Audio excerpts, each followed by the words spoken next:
It was a Christmas edition of Monday Night Raw, but it looks like wrestling fans have been bad over the past year because we got a big bag of absolutely nothing under the tree. Welcome back, guys, to Fog Wrestling. It's another Monday Night Raw review. It's a Christmas special, and the show was anything but special. We didn't get any nice gifts. They didn't deliver us a good show. We didn't get that little Christmas present we were hoping for. What we did get was 3 hours of what we usually get, and that is shite. Watching Monday Night Raw, you get shite, you expect shite, and they deliver shite. So, I mean, I'm not surprised. At least they're consistent. Every Raw is terrible. This one didn't have CM Punk. Didn't expect it to be good, and it wasn't good. Now, Ludwig Kaiser got a lump of coal for Kofi Kingston. We got coal for 3 hours. Michael, that is, talking us through the show. And I'm just done. I'm just done watching Raw. I'm done watching wrestling. Everything is so fucking phony from start to finish. There was nothing good on this show. Absolutely nothing good whatsoever. The only thing that I think could have been good, could have been enjoyable, was Gunther versus The Miz, but we had to sit through 2 commercial breaks. The match just went on way too long. Like, they could have done that match and just made it a lot shorter, had no breaks. It should have been the main event as well. I think that was the best match of the night, but for whatever reason, they didn't do that. Seth Rollins, this guy is supposed to be the champion. We don't even hear about Seth Rollins. I'm telling you, the first time we seen Seth Rollins, or the first time he got mentioned on the show, was like an hour into the show during the Miz Gunther match. We seen, like, on the bottom hand of the screen, we seen like the wee logo that appears, and it says Seth Rollins later tonight. And that's the world champion, and you have to wait an hour into the show until they even acknowledge the guy. I mean, this is the worst world championship reign I have ever fucking seen. You look at any period of wrestling, the world champion was always fucking promoted throughout the show. He was always highlighted throughout the show. He was the main focus of the show. Seth Rollins isn't the main focus of Raw. He's like a fucking afterthought. It's weird. He always comes out at just random times. Like, he'll just come out like randomly for a crap fucking interview or a crap segment throughout the middle of the show, dressed like a fucking chick, like he's some sort of weird cross-dresser. It's like, I don't know what we're doing here, but this show wasn't good. Let's get into it. So we kick off with the Judgment Day. Damian Priest, all rise. We've all heard this before. Finn Balor congratulates the Creed brothers. He says, tonight, this might be the biggest night of your lives, but for us, it's just another night. Rhea Ripley then challenges Ivy Nile. I don't know what she challenged her to. Is it whoever can look more manlier? Because, I mean, both of them have got they're pretty good in that department, so I don't know what the challenge is about. Dominic Mysterio wanted to say something, but he got booed out the arena. R-Truth came down. He says, come on, guys, I love opening up the show. Why are you doing it without me? JD says you're not in the Judgment Day. R-Truth's like, well, maybe I should be. And he says their match tonight is going to be loser leaves the Judgment Day. So Damian Priest wants to make this official, but Rhea Ripley kind of shuts him down. It's hard to take Damian Priest. It's hard to take him serious when Rhea Ripley is always butting heads with him and trying to tell him what to do. But, you know, it's embarrassing. It's because we live in this era where women have to be as strong as men, and women are independent, and women are just as big and just as powerful and just as strong, and a woman can do anything a man can do. It's bullshit. Men are natural leaders. Damian Priest should be the leader of the Judgment Day. I don't give a fuck if Rhea Ripley looks like a man. Last time I checked, I believe she's a woman. So Damian Priest should be the leader of this group. It's not like the only group that should have like a female leader should be if she is like financially better off than everyone, and therefore she's got like a money. She's got like a power trip, like a financial power over everyone else in the group. Or when you look at like the Basham brothers with Shaniqua, that made sense because their gimmick was basically they're 2 gimps. So therefore, you know, they enjoyed basically being ordered around by a powerful woman. That was like their gimmick. But when you see Damian Priest being ordered around or being told no by Rhea Ripley, this guy could be a future champion. He's got the Money in the Bank briefcase, but he's been bossed around by Rhea fucking Ripley. What a joke. Anyway, Miracle on 34th Street fight. All these street fights now are embarrassing. They're all so fucking phony. There's no good street fights now. The Halloween trick or treat street fight or the Miracle on 34th Street fight, it's all phony crap. You've got Singapore canes, they're coloured in like candy cane sticks, red and white. The street fights are wasted now. They're completely done in wrestling. You can't. Hardcore matches are just crap. I think they should just do away with hardcore matches. They put a table spot in, and they think that you're going to freak out and you're going to care. No, we're not going to care. This is rubbish. Anyway, R-Truth wins. It didn't even make sense. It's like JD McDonough had R-Truth in a position where he was like, going to a suplex or something. Then he just like literally grabbed Truth and dragged Truth down onto the table with him. It's like, what the hell was this? It looked dumb. Anyway, Truth wins. Then we got a Becky, Nia Jax segment. Becky says that I'm the man, I'm the money maker because I'm willing to fight anybody anytime. Nia basically said, I'm going to smash your face in, and then your little daughter's going to be crying, Mommy, why are you more uglier than usual? And then we got a bit of a brawl, and Becky has to get pulled off by security. Then we got a Miz segment backstage, and he says he doesn't feel any pressure. It's Gunther who should be feeling the pressure. Right, Miz, Gunther, Intercontinental Championship. I thought the match was good. I liked it, but 2 commercial breaks. I mean, this is the problem, I think, with 3-hour Raws. They just try and waste so much time with matches that they know they need to eat up 3 hours. So with matches, they'll just drag matches out. They'll put in commercial breaks. And you just know that during the commercial breaks, it's probably like 3 or 4 minutes of sleeper holds or some shit like that. But a match that could be enjoyable, a good match here between The Miz and Gunther that could go maybe 7-8 minutes. Instead, it's going like fucking 20 minutes, 20 plus minutes, because they need to do 3 hours. And they just slow everything down. Breaks do ruin it, man. They do. I don't give a fuck. I remember watching back in the day, Jim Ross would make a big deal. He says, we're going to take the last commercial. Normally they would take like the last commercial break before the main event because they wanted you to be invested. They wanted you to know you weren't going to miss anything. Wow, the main event's coming on, last 20 minutes. Or if someone was coming out to cut a promo, they would take the last segment, they'd take the last commercial break, and then Jim Ross would hype up, we're taking our last commercial break, and after that, we'll be here for the end of the show. They would do that so that you would know, okay, we're not going to miss anything. It's important, it's going down. But with these matches, you just don't get that feeling. You know you're getting multiple breaks during the match, and it's hard to get invested. It's hard to really care. I think breaks during a match is a big fucking no-no. I just don't get it. I mean, you wouldn't have a break during the middle of a boxing round or a middle of like a UFC fight or any sort of sporting competition where like something is important is going on when the action is live. You just wouldn't have breaks. So why do we have it in wrestling? It just takes all the believability, and I think it sucks the interest right out of you. Anyway, Gunther in the end did beat The Miz, but The Miz put up a good fight. Miz looked like he could have won at one point. You know, he hit a skull crushing finale off the top rope, which was impressive. But yeah, Gunther won. I mean, at times he would sell the hand. He chopped the ring post, but he didn't sell it at first, but he sold it towards the end. And it's like, make up your mind. You either need to sell it all the time or no time, really. I thought it was a bit lame, but I mean, whatever. I'm not gonna.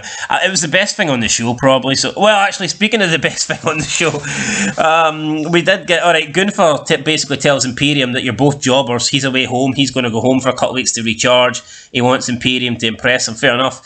Then we got a Nakamura poem, and he basically just buried Cody Rhodes. He called him a bastard. He called him a cancer. You're nitwit, you're vomit, you're stupid. Your father was inbred. I mean, what the fuck? He said Dusty Rhodes was inbred. I mean, Dusty Rhodes inbred. Naka, what the hell? I mean, I don't know what it was, but it was kind of funny.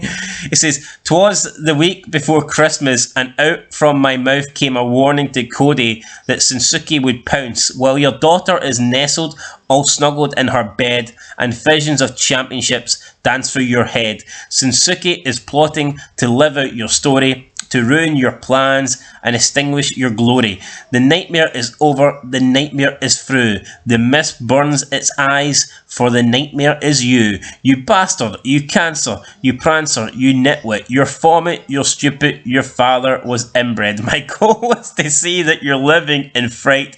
Merry Christmas to you. I will be your last fight. I mean, come on, it doesn't get much better than that. Put the belt on Nakamura, for God's sake. Cody Rhodes did attack Nakamura after he finished the promo. I appreciate Rhodes waiting until the promo was over, because that was like the best thing on the show.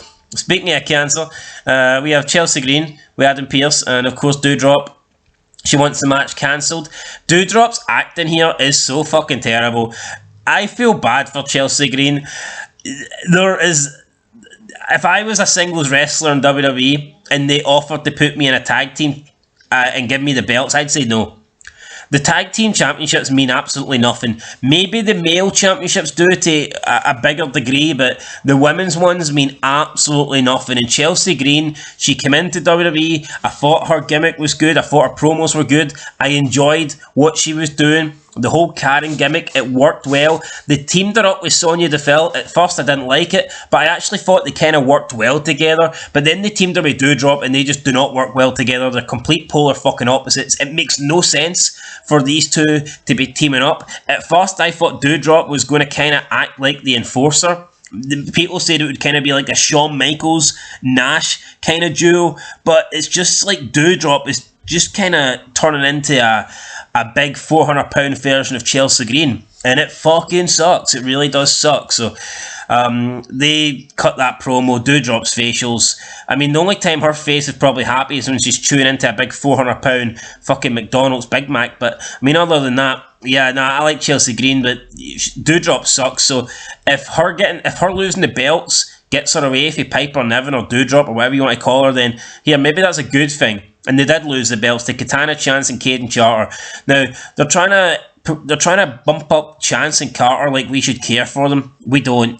I mean, they've got a wee theme song that the crowd like to sing along to, but when the theme song ends, no one gives a fuck about these two. These two are boring, and I cannot believe that they put the belt on them. It just seems so rushed. Like, these two were doing absolutely nothing. They picked up like a couple of wins over the past month, and then they just get the belts given to them. Very strange. I don't see this team lasting long. I don't see them being popular. I don't see them doing anything. Maxine Dupree and Ivy Nell backstage. Ivy says she's going to become a world champion in 2024. No, you're not. No, you're fucking not. Chance and Carter celebrate with Kofi Kingston. And then we get Natalya, Tegan Nox, Shayna Baszler and Zoe Starks all saying they want to be the next in line. So 4 ugly bitches wanting to be the next in line for the tag shots. Fair enough. Fourth match, it's Valhalla versus Akira Tozawa. Akira Tozawa loses to Ivar with Valhalla. I don't see the point of Ivar. I don't see the point of Valhalla. I don't see the point of the Viking Raiders. They're just two big fucking bums. That's all they're ever going to be. I remember they literally wasted like a year and a half on this tag team. Had them go unbeaten just because no one could touch the Usos. And now they've went nowhere. They waited so long. They ended up having them lose a match. And then ever since they lost that one match, I believe it was to Sheamus and McIntyre. But since then, they've lost like fucking non-stop, man. It's incredible. Alright, Ivar might have won tonight, but I mean, he beat Akira Tozawa and he didn't do it convincingly, let's be honest. When you're scraping a win over Akira Tozawa, then you're in trouble. I mean, fucking Rhea Ripley dominated this guy, for God's sake. We get a video recap of Punk and Rollins. Why couldn't we get Punk tonight? Who knows? Who fucking knows? Alright, we're about halfway through the show. Maybe even longer than halfway. Seth Rollins comes out. Oh, Idaho, welcome to Monday Night Rollins. Boo, boring. Who cares? Welcome to Monday Night Rollins. You look like a gimp, mate. You're coming out dressed like a chick in this red dress. Who cares? Seriously. Then Drew McIntyre comes out. He says he isn't here to fight Seth. He says he respects Seth. He's proud of what Seth done because he didn't kiss ass when it comes to CM Punk. These two guys are just jealous that CM Punk's the fucking man, and none of these guys are. That's pretty much what it is. Then Drew McIntyre went on to talk about sacrifices and how he's made a lot of sacrifices and he's been away from like families and weddings and birthdays, and when families get sick, parents get sick, he's not been there, and he needs to know that it wasn't for nothing. That's why he needs Seth's championship. He doesn't want it, he needs it. He says he's hurt his family by being away, and he's willing to hurt Seth to make sure that sacrifice was not for nothing. But then Seth says, Drew, here's the thing, man. I said I hated Punk. I don't hate you. I pity you. So whatever reason, Seth Rollins pities Drew. Then they get into a brawl. Drew attacks Seth. Seth fights back. Seth then does a suicide dive. Just weird seeing this guy in a red dress doing a suicide dive through the middle rope. And this is for the title, for God's sake. Are you shitting me? That was it, really. Alabama Slam. McIntyre did it into the steel steps, and then McIntyre walked off. Seth Rollins was injured. Whoop-de-doo. We all know Seth's going to retain it day one anyway. I mean, it'd be interesting if they'd done something different and had McIntyre win, but I don't see that happening. Cody Rhodes thanks the Creed Brothers for helping him out last week. Imperium then gang up on Kofi Kingston while he's giving out presents. Jey Uso storms the ring to make the save. Then Michael Cole demands that we get Jey Uso versus Ludwig Kaiser. Michael Cole's demanding this. Nobody else wants it, but Michael Cole is telling Adam Pearce to book it, so I guess we're going to get it. Fifth match of the night, Jey Uso versus Ludwig Kaiser. And it's a win for Jey Uso. Is Gunther going to be impressed? Probably not. I mean, at this point, why is Gunther even with these guys? I thought Imperium was supposed to be breeding excellence, you know, but all it is just like one guy being dominant and he's carrying around two other guys on his back, essentially.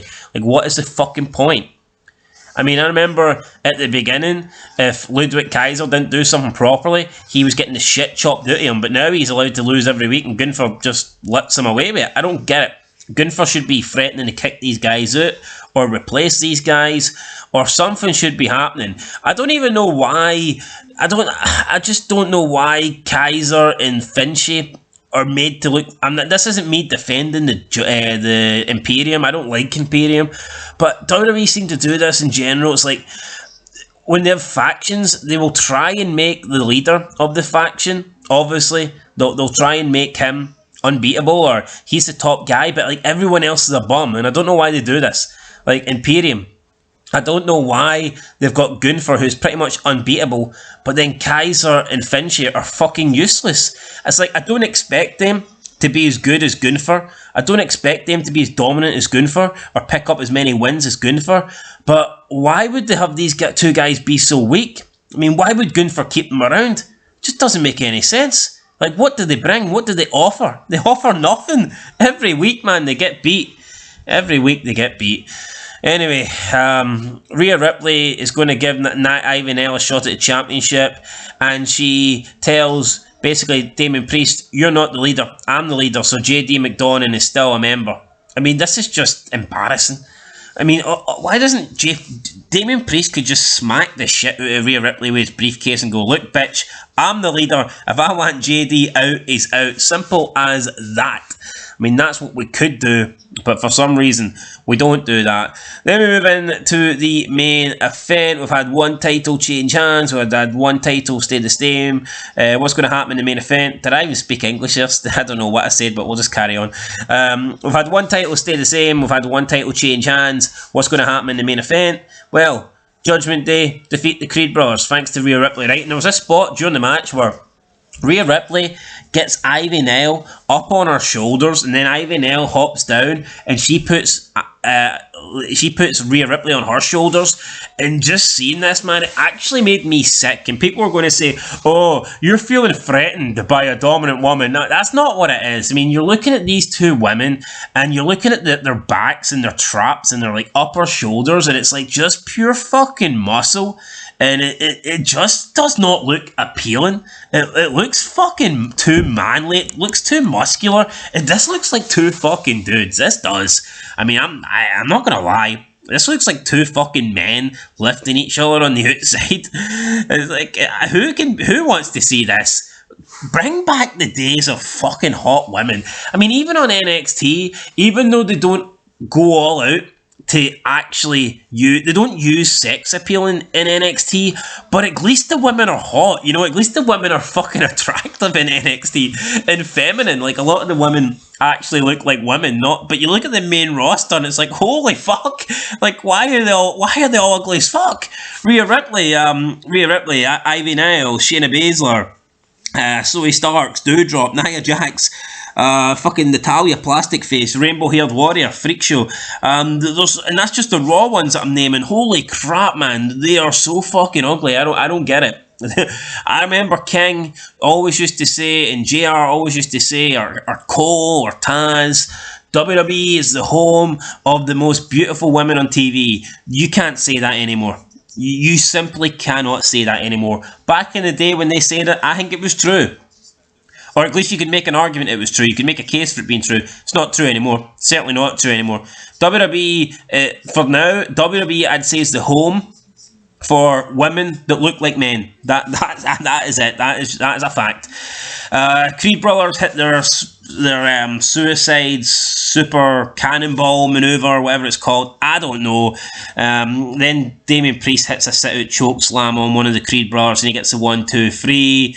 I believe he calls it the South of Heaven. Who cares? South of Heaven choke slam. I'm just going to call it a choke slam. And he gets the victory. Still undisputed WWE Tag Team Champions. The Judgment Day. And that's how Raw finished, guys. So, I mean, 3 big title matches. 2 titles remained in the hands of the champions. 1 title retained. I think the only titles that don't matter are the ones that change. So it's like we don't really care. If they were going to change titles, maybe it would have been more important. Maybe it would have felt, I don't know, better if it was titles that actually mean something. But nah, it was the women's titles. They're dead in WWE. Anyway, guys, that was it. You know what? I thoroughly did actually enjoy the Nakamura promo. I thought it was good. You're inbred. Inbred. Dusty Rhodes, inbred. And he's dead. Holy fuck, Dusty Rhodes is dead and inbred. That's mental. Look, I'll get a 2 out of 10. It wasn't the worst Raw ever. I mean, 2 out of 10 is not bad for Raw. It's better than I usually give it. Let me know your thoughts, guys. Catch you in the next one. Peace.